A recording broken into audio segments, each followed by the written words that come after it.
आत्मीय भाइयों और बहनों प्रणाम। आपको पुस्तक गायत्री मंत्र के दा अक्षर की व्याख्या, आत्मज्ञान और आत्मकल्याण, लेखक पंडित श्री राम शर्मा आचार्य, पृष्ठ 11 से पढ़कर सुनाते हैं। आत्मकल्याण और सदुपयोग। सदुपयोग नहीं, सदुपदेश।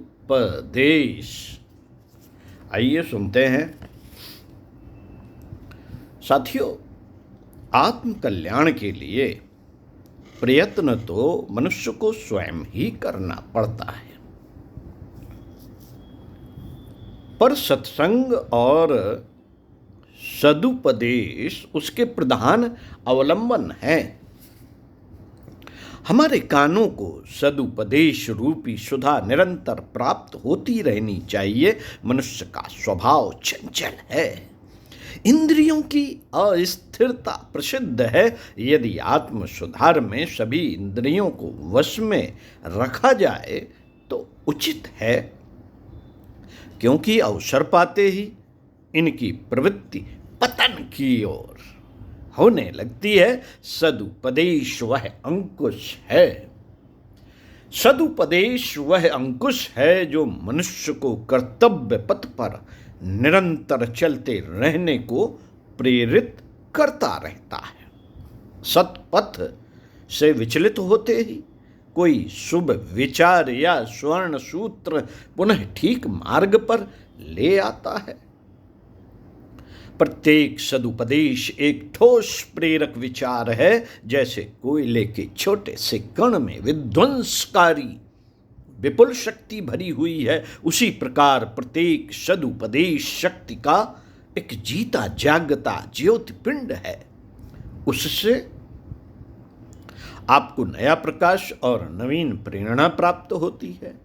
महापुरुषों की अमृतमयी वाणी, कबीर, रहीम, गुरु नानक, तुलसी, मीराबाई, सूरदास आदि महापुरुषों के प्रवचन, दोहों और गीतों में ये महान जीवंत सिद्धांत कूट कूट कर भरे हुए हैं, जिनका आधार गहरे अनुभव के ऊपर रखा गया है।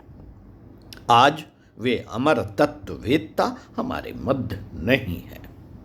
आज वे अमर तत्ववेत्ता हमारे मध्य नहीं है। उनका पार्थिव शरीर विलुप्त हो चुका है, पर अपने सदुपदेश के रूप में वे जीवन का वह सार छोड़ गए जो हमारे पथ प्रदर्शन में बड़ा सहायक हो सकता है।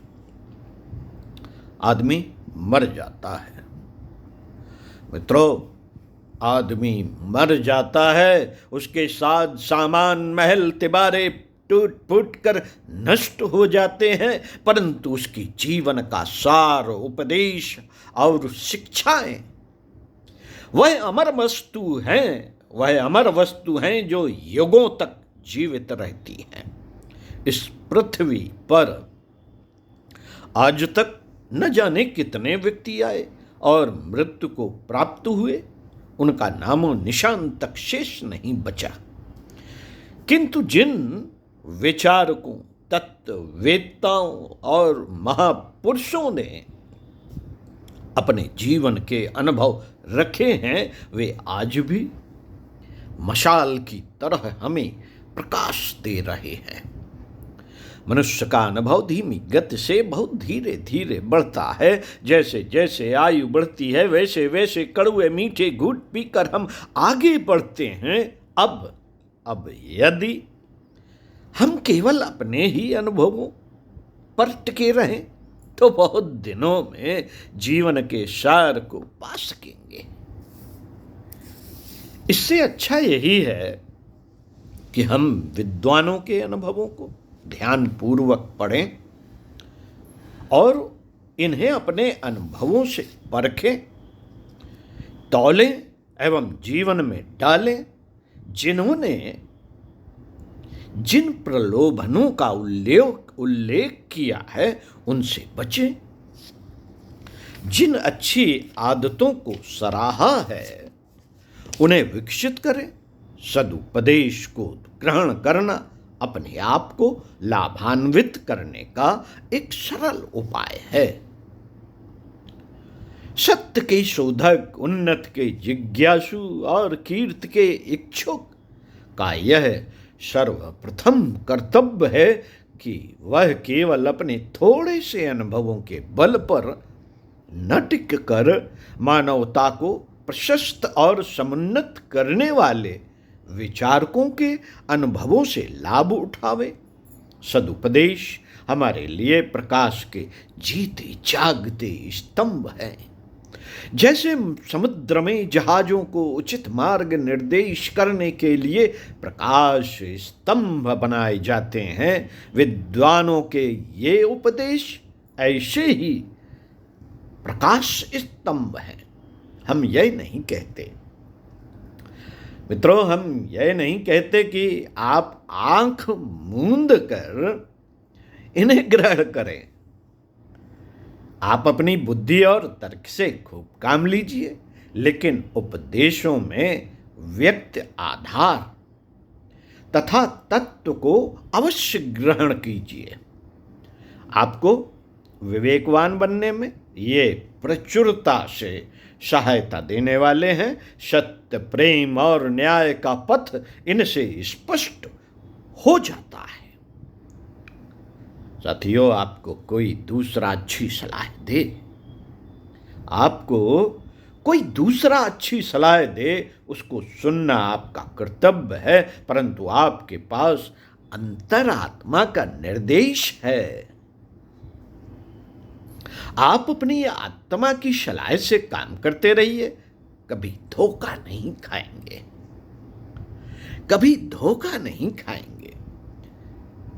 साथियों, जिन्होंने बहुत उपदेश सुने हैं वे देवता रूप हैं। कारण जब मनुष्य की प्रवृत्ति अच्छाई की ओर होती है, तभी वह सदुपदेशों को पसंद करता है, तभी सत्संग में बैठता है, तभी मन में और अपने चारों ओर वैसा शुभ सात्विक वातावरण में निर्मित करता है। किसी विचार के सुनने का तात्पर्य चुपचाप अंतःकरण द्वारा उसमें रस लेना, उसमें रमण करना भी है। जो जैसा सुनता है कालांतर में वैसा ही बन जाता है। साथियों, ध्यान से सुनिए, जो जैसा सुनता है कालांतर में वैसा ही बन जाता है। आज आप जिन सदुपदेशों को ध्यानपूर्वक सुनते हो, कल निश्चय ही वैसे बन भी जाओगे, निश्चित बन जाओगे। सुनने का तात्पर्य अपनी मानसिक वृत्तियों को देवत्व की ओर मोड़ना है। एक विद्वान ने कहा है, जल जैसी जमीन पर बहता है, जल जैसी जमीन पर बहता है, उसका गुण वैसा ही बदल जाता है। मनुष्य का स्वभाव भी अच्छे बुरे विचारों या लोगों की संगत के अनुसार बदल जाता है। इसलिए चतुर मनुष्य बुरे लोगों का साथ करने से डरते हैं, लेकिन मूर्ख व्यक्ति बुरे आदमियों के साथ घुल मिल जाते हैं और उनके संपर्क से अपने आप को भी दुष्ट बना लेते हैं। मनुष्य की बुद्धि तो मस्तिष्क में रहती है, किंतु कीर्ति उस स्थान पर निर्भर रहती है जहां वह उठता बैठता है और जिन लोगों या विचारों की सोहबत उसे पसंद है।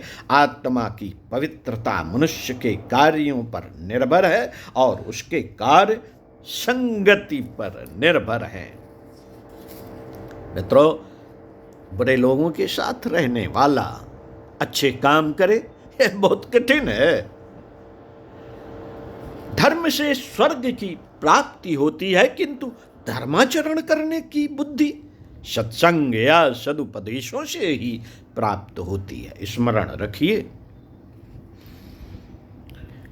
रखिए, कुसंग से बढ़कर कोई हानिकारक वस्तु नहीं है तथा संगत से बढ़कर कोई लाभ नहीं।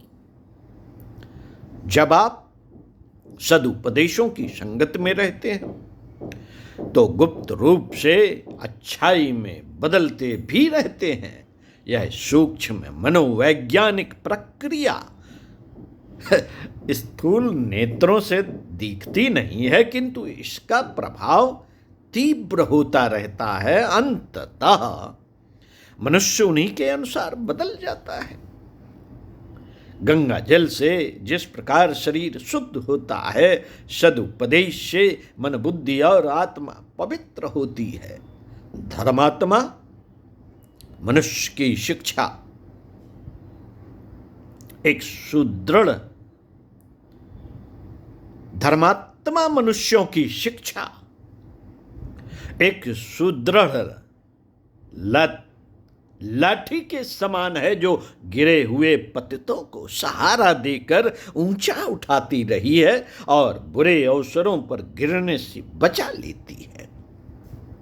जो शिक्षित हैं साथियों, जो शिक्षित हैं उनके लिए सैकड़ों एक से एक सुंदर अनुभवपूर्ण ग्रंथ विद्यमान है।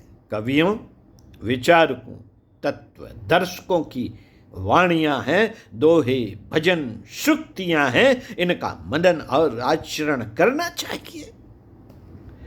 इनका मनन और आचरण करना चाहिए। जो अशिक्षित हैं वे लोग भी धर्मात्माओं के सत्संग से इतनी शक्ति प्राप्त कर सकते हैं जिससे अपने आप को संभाल सकें और विपत्ति के समय अपने पैरों पर खड़े हो सके। स्वयं भगवान गीता में कहते हैं, न हि ज्ञानेन सदृशं पवित्रमिहि विद्यते तत्स्वयं योग संसिद्धा काले नात्मनि विन्दति। इस संसार में सद्ज्ञान के समान पवित्र करने वाला निसंदेह कोई भी पदार्थ नहीं। उस ज्ञान को कितने ही काल में कर्मयोग के द्वारा शुद्धांतःकरण हुआ मनुष्य अपने आप ही आत्मा में पा लेता है।